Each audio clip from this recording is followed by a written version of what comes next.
This is the Melbourne Design Awards. I'm very pleased to be joined by Vincent Choi, who is from Rptecture. We're talking about Istana apartments. Okay, where are these and what are they?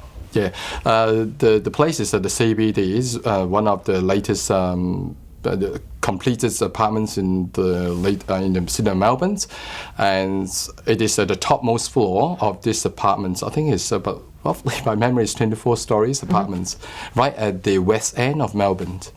And they were completed pretty recently? Yes, that's right. It's about a year. The apartments complete a year, and then the clients bought over after half a year. And who is the client? And it's quite interesting, the profile of this client, because he's from overseas.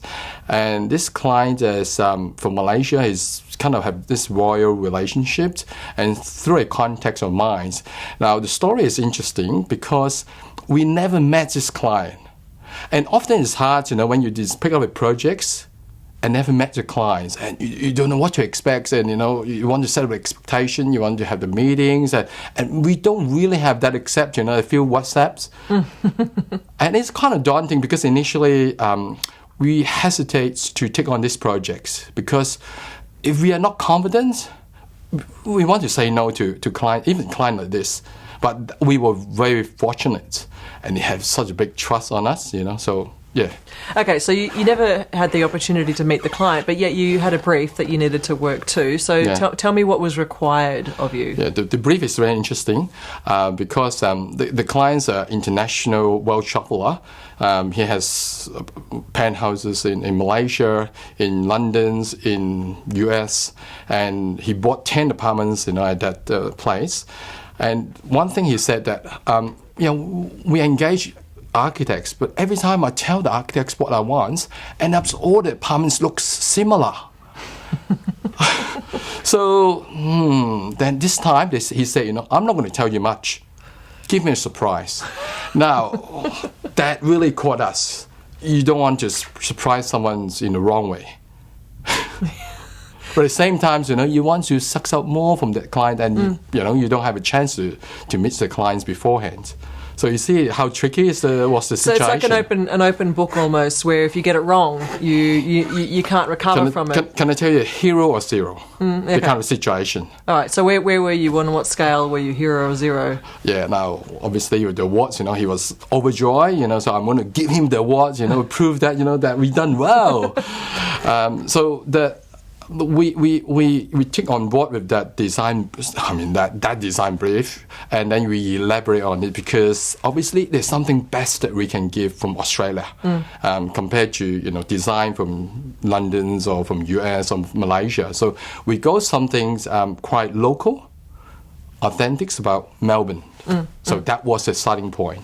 And that of course was acceptable to the client because it's a property that's in the centre of the city as well. So the look and the feel of it, you think, is very Melbourne, but yet it fits the client's brief, which was very broad and open, and you didn't have a relationship that you could work on with the client as well. It sounds like a very difficult project. It is. Often, our experience was relationship is important, set the expectation, understanding each other's, even, maybe we can even go for dinners to understand the family because it's personal homes, that we don't have those opportunities. So you see that it's really, really challenging. At the same time, we're saying that, wow, we can't market up this job. There's such an opportunity for us as well. But at the end of the day, I think the approach was right. And I think we get all the local designers, artists, the paintings, all the finishes is all made in Melbourne. We try to go really local because knowing someone's that obviously been to London, US, everywhere, they've been just quite accessible to a lot of good designs. So we want to offer something, as I mentioned before, real Australian stuff. Okay, and it's been successful. People are there. It's been adopted by the city of Melbourne. Yeah. So it's a designer local talents that we employ because we want to promote the local, not just us, it's the team behind us as well, the artists, the furniture makers, So yeah, we go through that directions.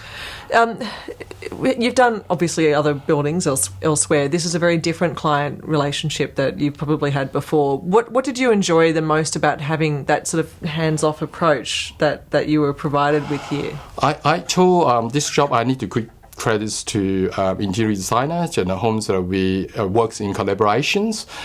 We are really excited with the opportunities. Try to focus on the positive side of things, and one thing is, I think being Australian designer, we really has to be confident about our work and our designs in the world scenes. I think it's some things that we can offer.